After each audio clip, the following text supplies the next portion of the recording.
You will hear part of a lecture about studying history. First, you have some time to look at questions 1 to 3.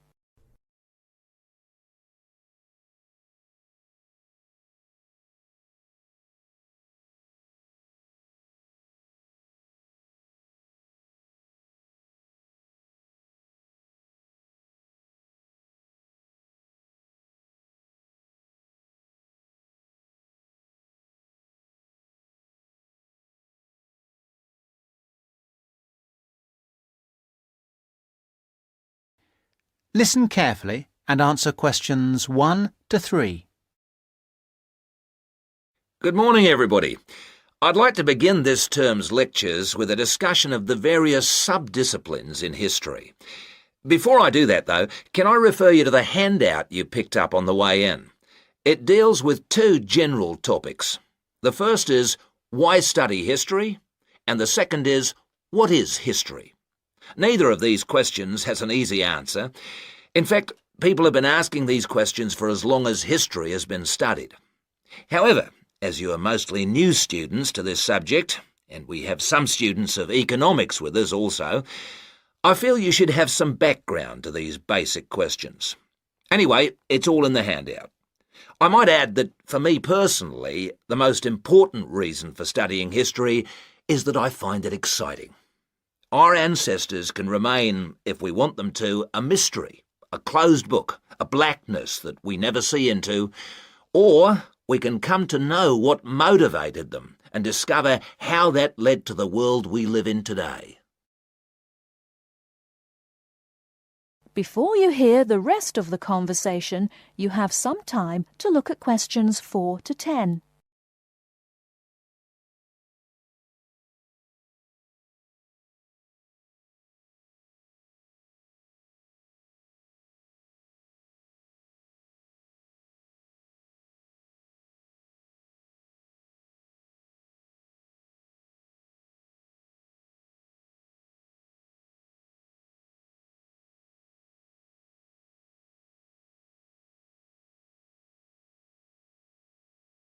Now listen and answer questions 4 to 10. Now answer questions 4 to 10. You who have chosen to pursue the study of history are very fortunate. This is a time when we can talk not just about history, but histories. Traditionally, history was seen as one subject, and the subject matter was clear. It was about kings and queens and wars. Additionally, it was about states and empires, or groups of states. This is what we now call political history. The subtopics were the parts of the world, for example, the history of China or of France. History has moved on somewhat, and we can learn a lot about current views of history by looking at the proposed lecture topics in our leading universities.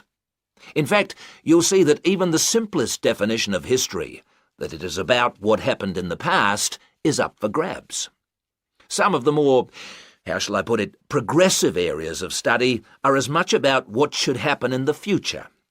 One example of this is the field of postmodern history. Likewise, feminist history looks at the past to make sure the future will be different, and it uses the past to assist in its efforts to make the future as it wants it to be. Somewhere in the middle of these two extremes lie a range of areas of study which have developed over the modern period, replacing the traditional idea of political history. These are by now mostly well established. You can study social history or economic history. Social history asks about the ordinary people and their lives, not just their daily lives, but their contribution to changes in our society. Ordinary people have desires and wishes which they try to put into effect, and this has a massive effect on social development which was not fully understood in the traditional study of history. By the way, one area of traditional history which I forgot to mention, but which has had a resurgence of interest in recent years, is the area of military history. This was, of course, of great practical use in more violent times, and unfortunately has become of increasing use and interest, academically and practically, in our own times. By the way, there is a new series of lectures on military history in our department, as if to demonstrate the truth of what I've just said. Ethnic and multicultural history are further examples of kinds of history which, like social history, differ from the traditional forms. Ethnic history is a modern concern which concentrates on the value systems and beliefs of a people, usually a minority people, which were ignored in the rapid forward march of the rich and powerful nations and states.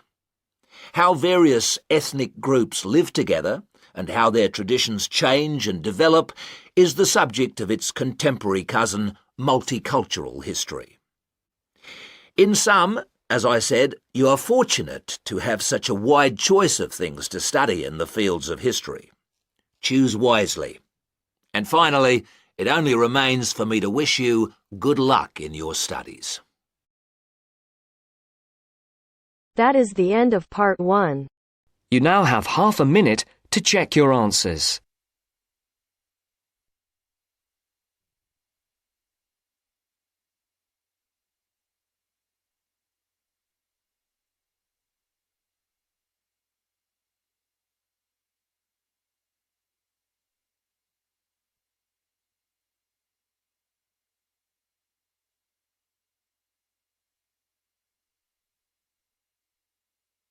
Now turns to part 2. Part 2. You will hear a podcast on Canberra's theme park. Now you have some time to look at questions 11 to 16.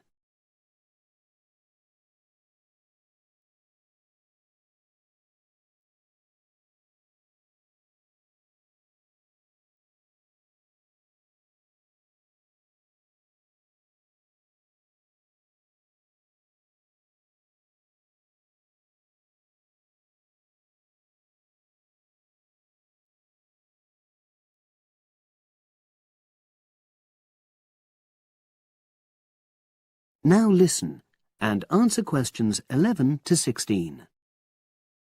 Welcome to Canberra's Park podcast. In the next few minutes, I'll tell you a little about the park and the amazing things we have to offer. We like to think that Canberra's offers more than other theme parks. Like them, we have a variety of exciting rides for people of all ages, but Canberra's also places strong emphasis on the educational experience for its visitors. Not boring facts, but lots of interactive exhibits. Although it's mainly an outdoor experience, we do have some indoor activities if the weather gets too dreadful. The park's got a lovely, well-established feel, set in 80 acres of beautiful countryside, about 3 miles south of the tourist resort of Dulchester. The park was set up in 1997 by the Canberra family, but then taken over by new owners in 2004, who have maintained the original vision of the Canberras. It has lots of old trees, hundreds of flower beds, and a gorgeous lake. Canberra's has over 45 different rides, exhibits and arcades.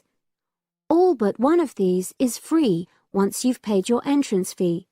We charge a small fee for our newest ride to reduce the length of the queues.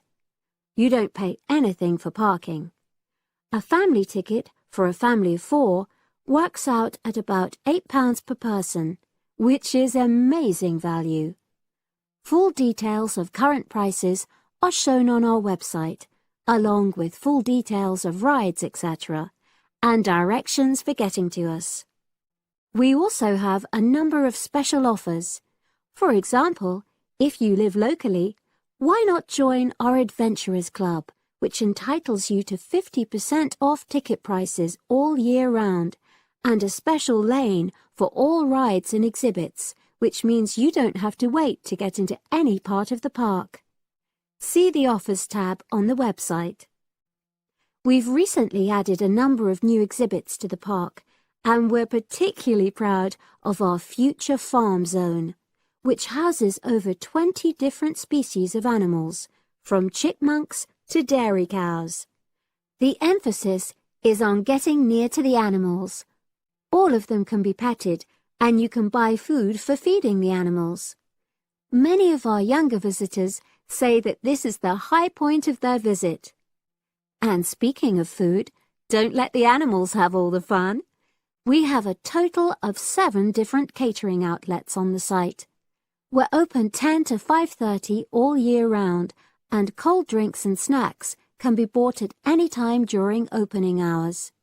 And hot food is available most of the day in the Hungry Horse Cafe from 11 until 5, just half an hour before closing time. Now you have some time to look at questions 17 to 20.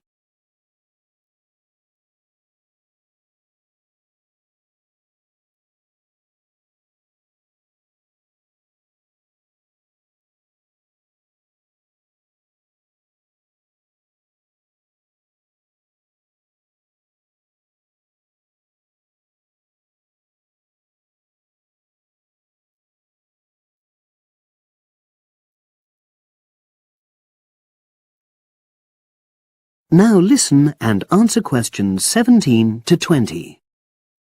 Now we want all our visitors to have an exciting time when they come to the park, but our first priority must be safety.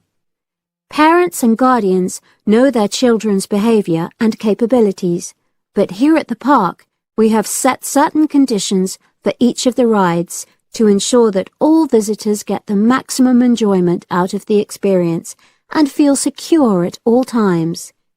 There are 4 major rides at the park. Our newest ride is the River Adventure, which is designed to reproduce the experience of whitewater rafting. No amount of protective clothing would make any difference, so only go on this ride if you're prepared to get wet. Children under 8 can go on this ride, but all under 16s must have an adult with them. Not all of our rides are designed for thrills and spills.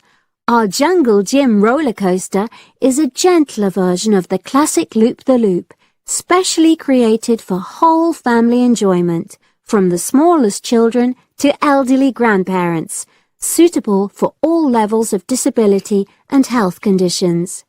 Carriages have comfortable seating for up to 8 people with safety belts for each passenger, which must be worn at all times. Sit back and enjoy the scenery.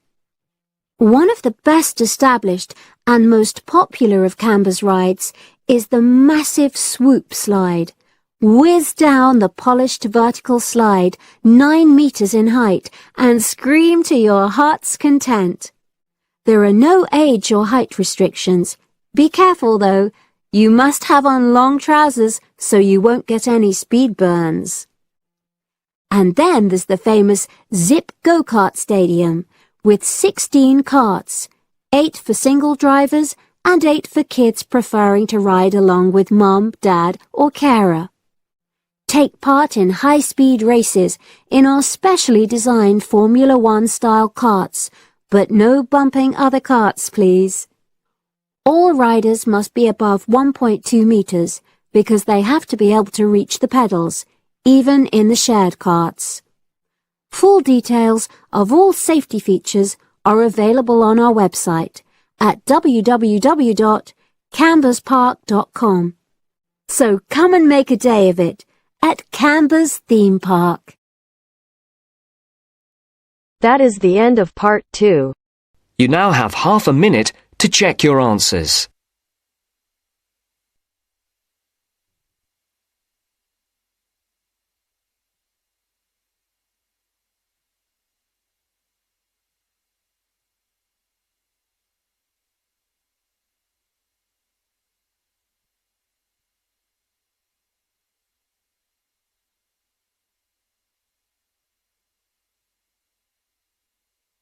Now turns to part 3. Part 3. You will hear a conversation between a student, Dave, and his tutor about a project that Dave has done about work placements. First, you have some time to look at questions 21 to 25.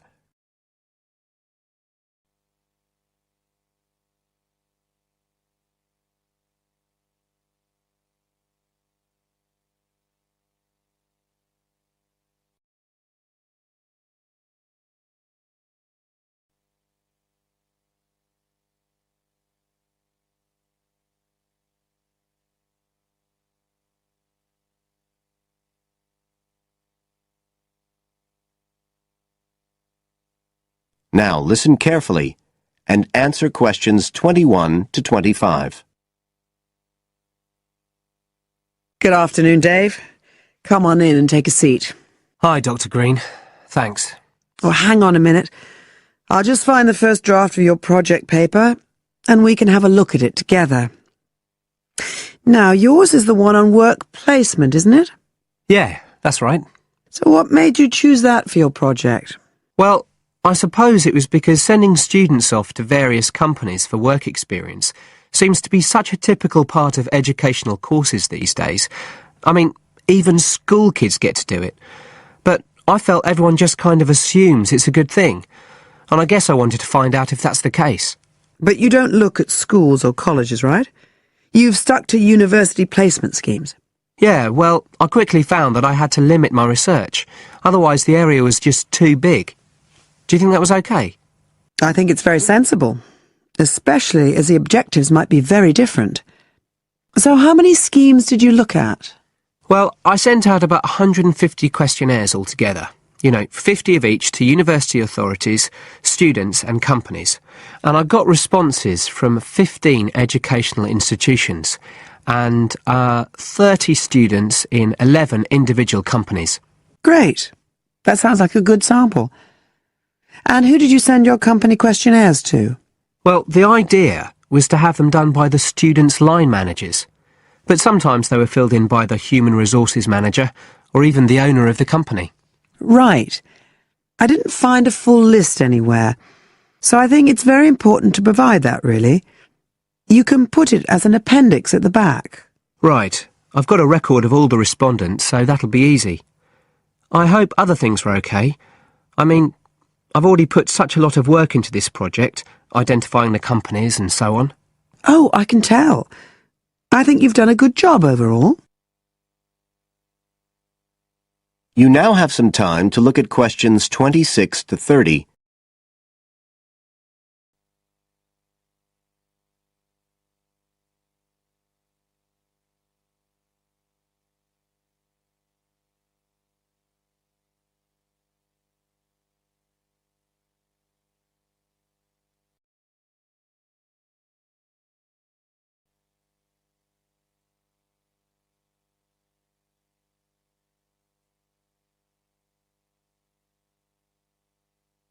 Now listen and answer questions 26 to 30. I thought your questionnaires were excellent, and you'd obviously done lots of background reading. But there were a few problems with the introduction. First of all, I think you need to make some slight changes to the organisation of your information there. At present, it's a bit confused. OK. What did you have in mind? Well, you write quite a bit about work placement in general, but you never explain what you mean by the term. So you think I should give a definition? Exactly. And the introduction is the place to do it. And then, look, you start talking about what's been written on the topic, but it's all a bit mixed up with your own project. So do you think it would be better to have two sections there, like a survey of the literature as the introduction, and then a separate section on the aims of my research? I do. You can include your methods for collecting data in the second section too. It would be much clearer for your reader. Establish the background first, then how your work relates to it. It would flow quite nicely then. Yes, I see what you mean. Anyway, moving on. I like the way you've grouped your findings into 3 main topic areas. Well, it became very obvious from the questionnaires that the preparation stage was really important for the whole scheme to work. So I had to look at that first. And I found a huge variation between the different institutions, as you saw. I was wondering if you could give a summary at the end of this stage of what you consider to be the best practice you found. I think that would be very helpful. Right, I'll just make a note of that. What did you think of my second set of findings on key skills development? For me, this is the core of my whole project, really. And you've handled it very well. I wouldn't want you to make any changes. You've already got a nice final focus on good practice there. Thanks. Right. Now, I think the last part, which deals with the reasons why students don't learn... What, the constraints on learning chapter? Yes, that's the one. I think you need to refer to the evidence from your research a bit more closely here. You know, maybe you could illustrate it with quotations from the questionnaires, or even use any extracts from a student diary if you can, and refer back to what you've written about good practice. That is the end of part 3. You now have half a minute to check your answers.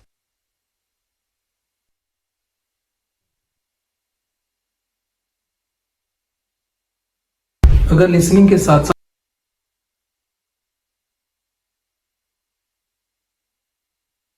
Now turns to part 4. Part 4. Complete the notes below. Use no more than 3 words for each answer. First, you have some time to look at questions 31 to 40.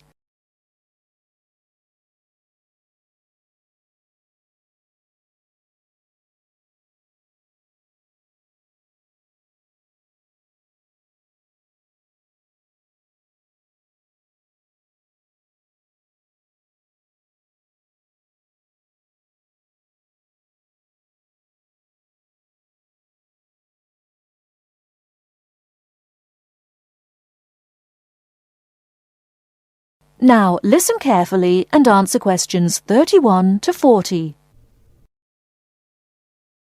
Good afternoon. I'm glad you all found your way here. Now I'd like Dr. Wallace to introduce us to the Arboretum. Good afternoon. Although at first glance the Arboretum may look like a park, it is a research and teaching facility that also provides a place for people to develop a positive relationship with nature. When then University of Wisconsin-Madison purchased the land, mostly during the 1930s, much of it bore little resemblance to its pre-settlement state. Instead, it had been turned into cultivated fields and pastures that had fallen into disuse. The university's Arboretum committee decided, early on, to try to bring back the plants and animals that had lived on the land before its development. Though they may not have anticipated it at the time, the committee's foresight resulted in the Arboretum's ongoing status as a pioneer in the restoration and management of ecological communities. In focusing on the re-establishment of historic landscape, particularly those that predated large-scale human settlement, they introduced a whole new concept in ecology: ecological restoration. The process of returning an ecosystem or piece of landscape to a previous, usually more natural, condition. Madison was a fast-growing city in the 1920s. Fortunately, some leading citizens recognized the need to preserve open space for Madison's residents. Most of the Arboretum's current holdings came from purchases these civic leaders made during the Great Depression. In addition to inexpensive land, the Depression brought a ready supply of hands to work it. Between 1935 and 1941, crews from the Civilian Conservation Corps were stationed at the Arboretum and provided most of the labor needed to begin establishing ecological communities within the Arboretum. Efforts to restore or create historic ecological communities have continued over the years, with the result that the Arboretum's collection of restored ecosystems is not only the oldest, but also the most extensive such collection. In addition to these native plant and animal communities, the Arboretum, like most arboreta, has traditional collections of labelled plants arranged in garden-like displays. These horticultural collections, featuring trees and shrubs of the world, are the state's largest woody plant collections. That is the end of part 4. You now have half a minute to check your answers. अभी